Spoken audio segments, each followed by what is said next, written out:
Welcome everyone to The Way It Is Naturally. My name is Perry and I am the host of this show. And today we are going to do another Q&A session. Looking forward to answering some great questions here. Back in a moment.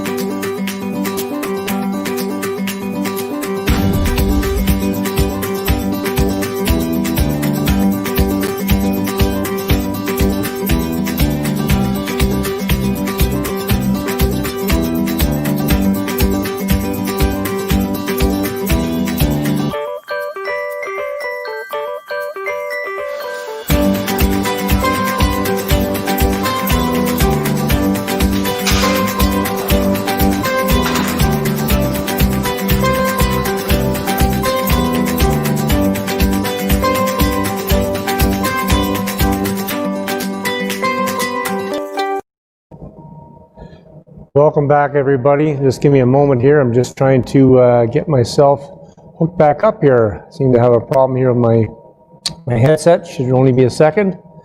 And we are going to get into some questions here. Hopefully we can get this thing. Yeah, we should be ready to go here in a minute. I hope anyways. I hope. Anyways, always seems to be someone here lately. And I know what we're going to do here. We are just going to take a second here and we are going to just re-energize our Bluetooth headset. Take a second here and we'll be right back. And hopefully that will do it. These things get awfully finicky. Awfully finicky sometimes. And do we have takeoff? There we go. We have takeoff. Okay, great. Here we are. Anyways, okay. So Q&A, one of our best watched shows. People seem to, if you go into any of the Facebook groups, you find that people have a lot of questions. And sometimes, it can be an intimidating place. I've noticed lately that there are a lot of people who are just very unsavory and don't seem to tolerate beginners' questions. I realize some of these questions, too many, will seem irregular. They may even seem like they make no sense. But for those people, if they think back to when they, first walked into a gym, as many of these people have, you realize that that's where you were at that point too. Only thing is, you may or may not ask questions. At least they're brave enough to ask questions. So, try to be nice to them. When people do that, that would be wonderful. Just do your best to be kind, and if you can help answer questions. If you don't have, on the other hand too, I also asked if you don't have the expertise. Sometimes, it's best to just let people who actually do have expertise answer the questions. There are many people out there with good intentions, but they don't have the tools to answer the questions properly. Now, if someone asks a general question like, what do you do to do this? Well, feel free, jump in. They just want to know, what's this person doing? What's that person doing? They aren't necessarily, looking for the expert on the subject. They're looking for a consensus, and that's fine. But if it's something a little bit more technical, I ask you to just let people who have greater technical skills, greater knowledge, field those questions. And there's a number of those people out there, and most of them are kind enough, as myself, we'll go into groups, not just to find business. It's a great place to find business, but go in there and answer general questions, and and then if they want to get into more detail, they can always talk to you about your services after. So anyways, we're going to get into some questions, and I am just going to flip back and forth here between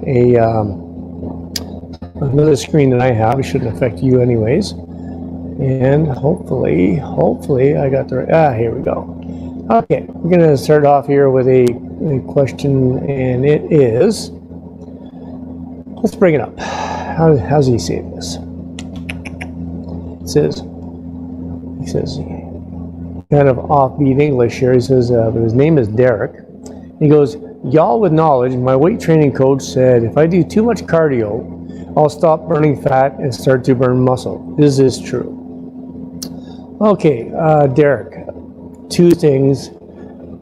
Cardio can definitely have a detrimental effect on gaining muscle mass. If you're ultimate, you have to decide what it is that you want to do. If you want to, you want to gain muscle, but you also want to have a strong cardio system. Two things I want to address here. First of all, you don't have to do separate cardio. That's a bit of a fallacy. People think, you got to get on a treadmill, you got to go out and run miles. You can get a great cardio workout providing your trainer knows how to design one for you. And it'll generally be, it won't be a beginner level course. It's going to be something that's going to incorporate supersets. It's going to incorporate trisets, circuit training, but still, using rep ranges and set ranges that are going to develop muscle mass. This is all possible. It's more than possible. I've done it. I've done it numerous times. So you don't have to, if you want to shy away from the cardio on its own. Now, when I say that, you don't have to eliminate everything. I don't have a problem with somebody going in, several times a week and putting in, half an hour of just leisurely cardio, but not, that 80, 90% or whatever it is, that target range is. If you're going to go that hard, 4 or 5 times a week, you are going to take away from your recuperative ability to gain muscle mass. Does that cardio directly affect your fat loss? That's ridiculous. If that's a trainer that's telling you that, you need to get rid of that trainer, because they haven't got a clue when it comes to nutrition. And if they haven't got a clue when it comes to nutrition, they probably don't have a clue when it comes to training either. So do yourself a favor, look up somebody else. Okay? I'm more than available. You can always get a hold of me at Bullfish Training on YouTube or my website. Either way, there's lots of people. Just keep in mind, if you're a natural trainer, find somebody who trains natural athletes. Tons of people out there using lots of drugs. I'm totally against drugs. Anybody who watches this show knows my platform, knows that I speak out against it on a regular basis. But in regards to your question, the cardio has no direct effect on whether you stop burning fat and start burning, basically catabolizing lean muscle mass, for energy. Okay, that doesn't happen. Okay, hope that answers your question. Let's go to another question here. Take a second to go back to screen. Okay, this is a kind of a bizarre question. I've never actually heard anybody actually say this, but it says, Tyron is this gentleman's name. He goes, guys, why does everybody say you need a clean diet to use a supplement? Doesn't the supplement work on its own? I know it's a dumb question, but I'm asking out of curiosity. Okay, I've never heard anybody say you need a clean diet to make supplements work. With that said, supplements are of limited value. Understand the meaning of the word, okay? And this is for everybody. Supplements are just that. They're supplements. They're not meant to be the building block of your nutritional foundation. They are supposed to be an aid, basically, to maybe cover in any loose ends or anything that may not be able to get incorporated into your diet for whatever reason. But most people in the civilized world don't really have those limitations. I've gone on record as saying that I've been training now 43 years and training people 43 years. Just under 40 years. I used supplements my first 3 years, maybe 4, not even that. And then I did not even touch another supplement. Again, this is not a word of a lie. I did not touch another supplement until I got through my sickness, which was just 2 years ago. Didn't take anything. No weight gainer, no protein supplement, no BCAAs, no creatine, nothing. And I made great gains. I made great strides, and I'm a complete natural. So, do you need supplements? No. But I'll tell you one thing. I've come across a few things as of late, which I can endorse, okay, because I got to put them to the test. Here's the thing. Maybe what they're trying to tell you is, if if you got all these variables going on in your diet, how are you going to tell if the supplement is actually working for you? So that ideology I can understand, okay? If you don't have all the other things in sync, you're not going to know, or if you got too many other things going on, how can you tell what supplement, or if any, is doing anything at all, or you're just wasting your money? So here's my theory. You know, try one supplement, add one supplement at a time if there's something that you want to try use. And with that said, I'm not a big believer in supplements at all. So what will I endorse? I endorse a good protein, a good whey protein. Vegan proteins, sorry, they just do not stack up. You're not going to get a lot of flack with it. They do not stack up to animal-based proteins. They do not. Okay, a good whey isolate is what you want, and it can. And I don't mean the type you get in a weight gaining formula. Weight gaining formula is basically the whey isolate, or maybe even not even an isolate, and a whole bunch of sugar products thrown in. So all that mass you're throwing on is body fat.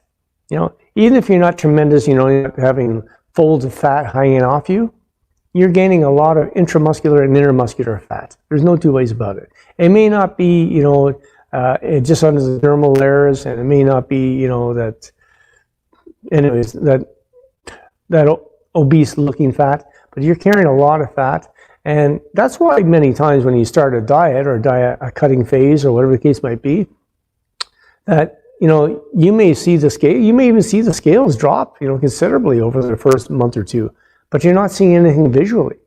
It's because you're losing the internal fat, like the intermuscular and intermuscular fat as well.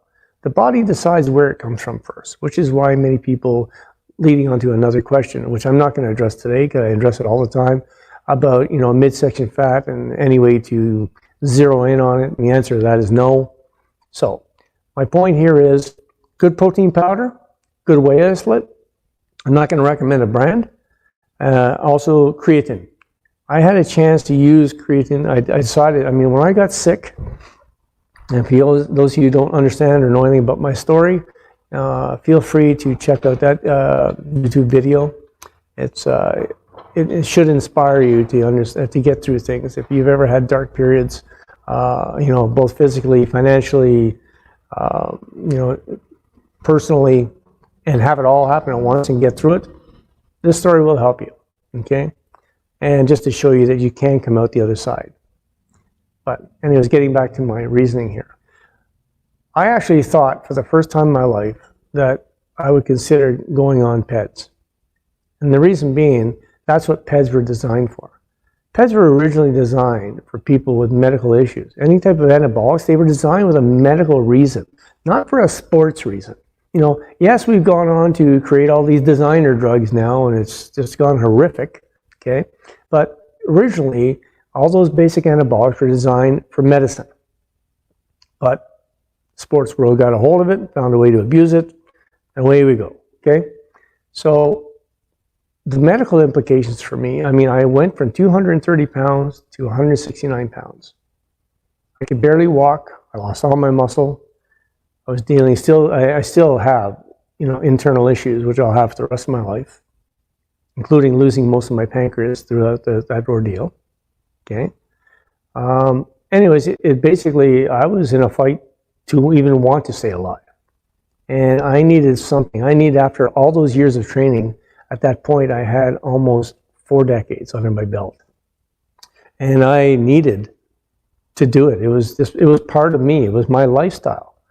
So I went back and I started with a good protein because I just didn't have the capacity to eat.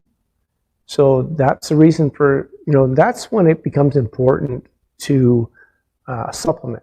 If there's reasons, you know, whatever. I mean, if it's it's a cheap way for you to get, you know, all the nutrients that you need in your diet. If it's cheaper than buying food, sadly, that is the case.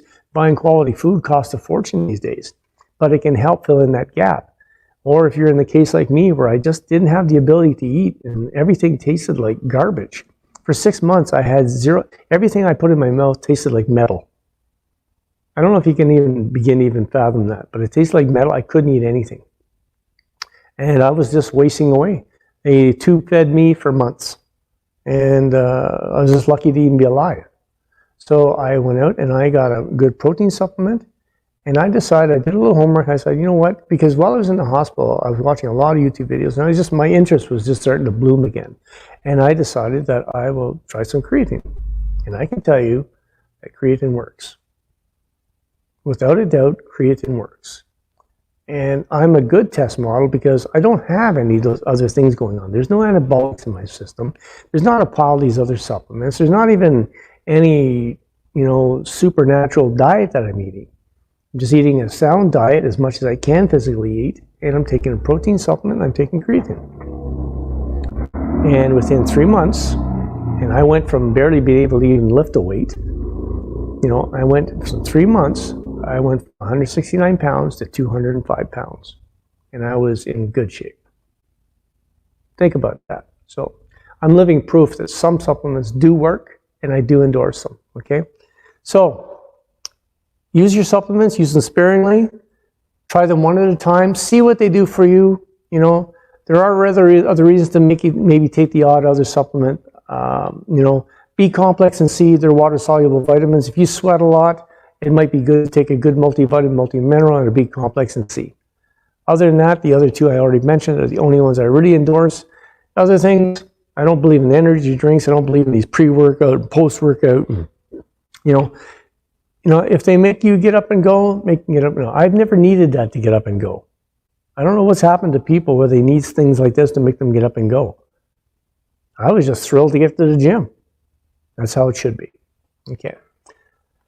Let's move on to another question here. Okay. I'm going to have myself coffee here while we're getting through this. Let me just get rid of that and get rid of this one.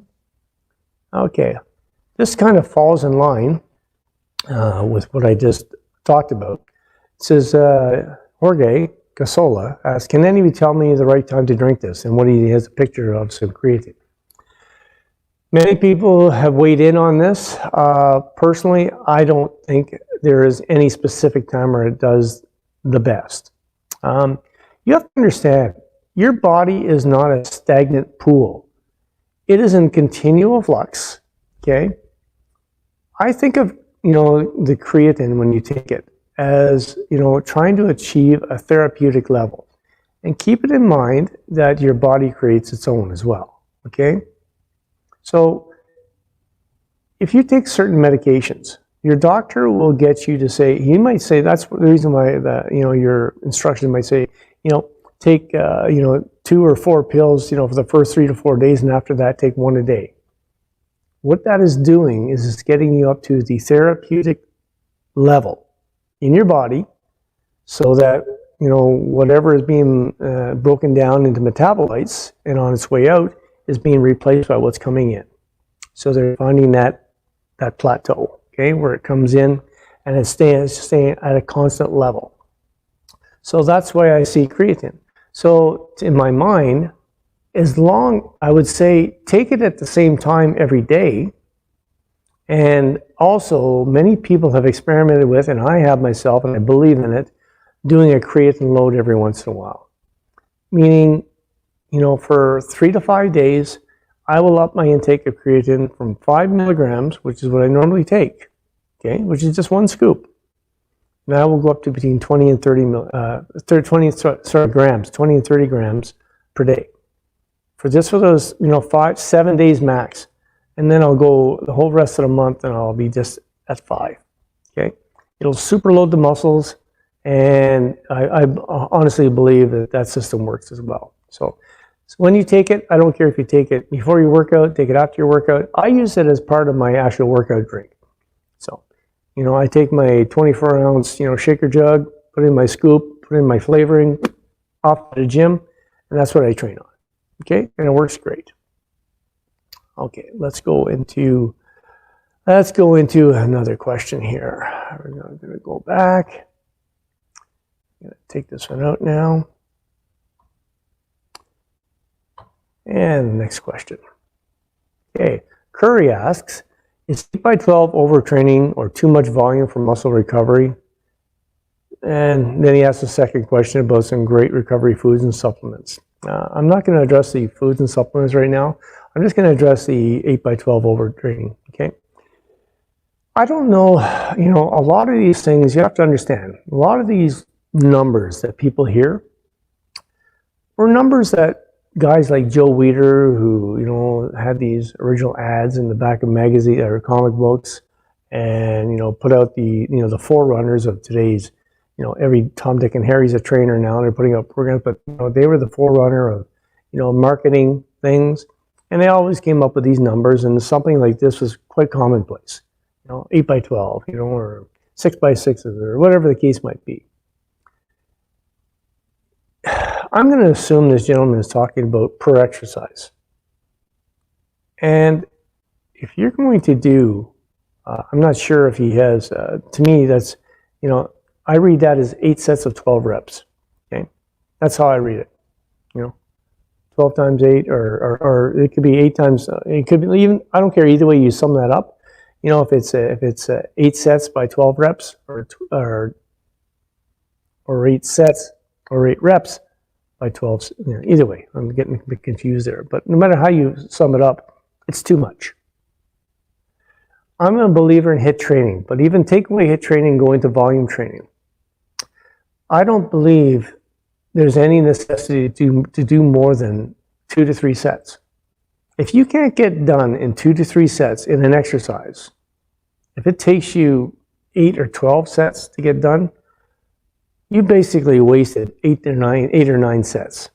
And what does that waste do? I want you to keep this in mind. For every set that you do in the gym that is over what is required to gain either strength or muscle or both, you are taken away from recovery time. And that is the basis of HIIT training. You do what you need, and then you get out of there, and then you grow. Because that's when you grow. It's not while you're in the gym. You get a pump in the gym, that's not growth, okay? So, in answer to his question, 8x12 or 12x8, however you want to sum it up, is overtraining, okay? And especially because now I'm going to assume he's going to do anywhere from 3 to 5 exercises. I just want you to think about that. If he's doing, let's say he's doing 8 sets.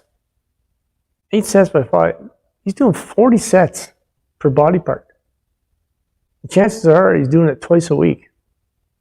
You are not going to grow. As a natural athlete, you're not going to grow. You're going to hit a plateau. You may get a little bit, because if you've done nothing and you go to the gym, you grow. But you're going to plateau out real quick. And you're going to be wondering why. Then you're probably going to do the other cardinal mistake. You're going to pile on more because you're thinking you're not doing enough. It's a very tough concept to wrap your head around because everybody's telling you different. But the thing is, you need to drop back considerably. This is my version of volume training. Okay? If you're going to do volume, I'm going to tell you that, I wouldn't be doing, you don't really need any more than about 3 different exercises per body part in a session. Okay? And I really don't think you need more than 2 sets. But if you want to venture into 3, that's fine. But I only say 3 on your first set. You want to maybe do a warm-up. But if you're doing strict form, you don't even necessarily need a warm-up. But I'm okay with warm-up. I do warm-ups, but sometimes do I think you need them? And I don't believe you need them after you do the first exercise. I want to visualize this. I know people that will go on, for example, leg extension, go at it hard, and they have thoroughly worked their quads, okay? Then they'll go over to, but they've done it over, 5 sets.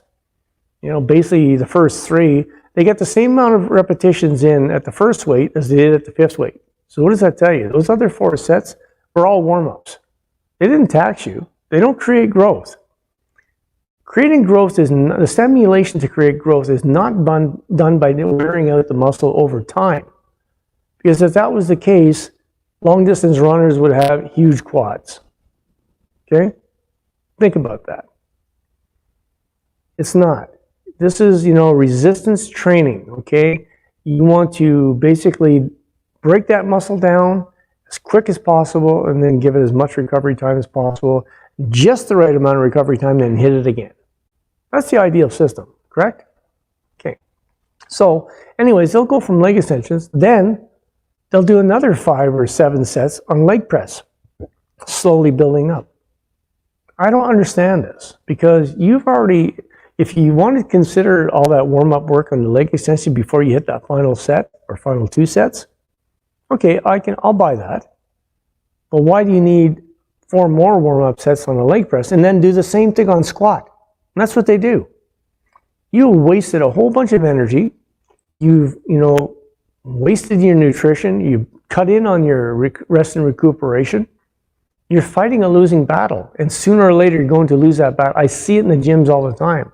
The only people that get past this, and don't let anybody tell you different, are the ones that are cheating using drugs, okay? The drugs will allow you to do things that you just can't do as a natural athlete. So, be smart about it. Ideally, as a volume trainer, I think 2 sets, let's for example, I choose 3 exercises. I think hitting your most body parts on 3 different angles in any one workout is more than sufficient.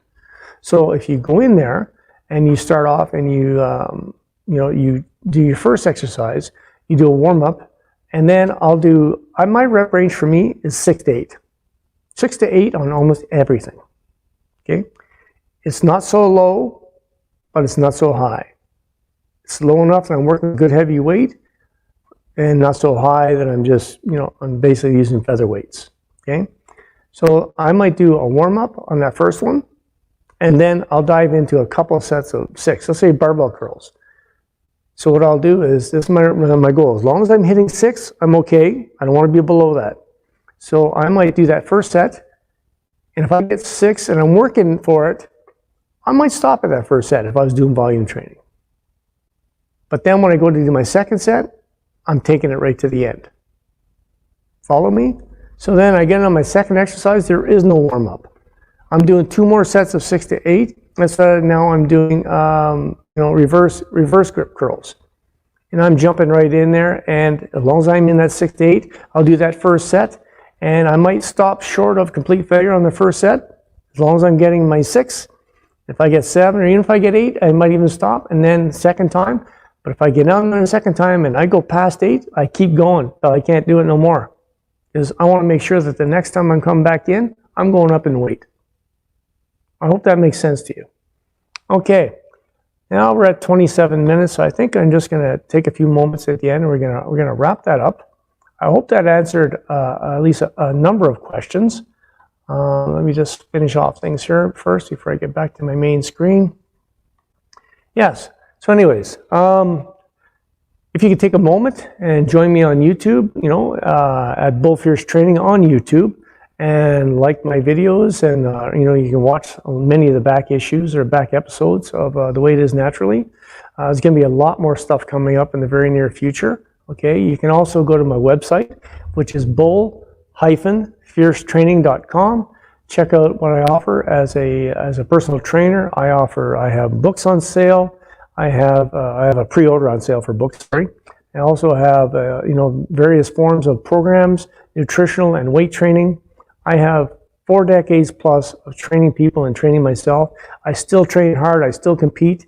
I have experiences that you're not going to find in another trainer. I know what it's like to walk into that gym when you're 17 years old. I know what it's like when you're 20, 30, 40, 50, and now 60. I know all those things. I know what it's like to come back from medical issues. I've had to do it 3 times. That almost took my life, and worked my way back through them. So my systems work. And when I say my systems, there's no magic.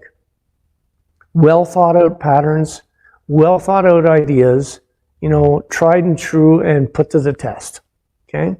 So if you're interested in any of that, and also you can join me on Facebook, obviously. I also have a natural bodybuilding group, and I would love for anybody to help build that up. This platform is all about natural trainers, and the people that are trying to build those type of platforms, you need to support them. So many people out there, the drug community is so far out of whack that I feel sorry for them. But anyways, that's their thing. But for the other people, where this is a lifestyle and you can stick with it for your whole life, whereas they will not be sticking with it for their whole life, I guarantee you. Okay, if they even live very long.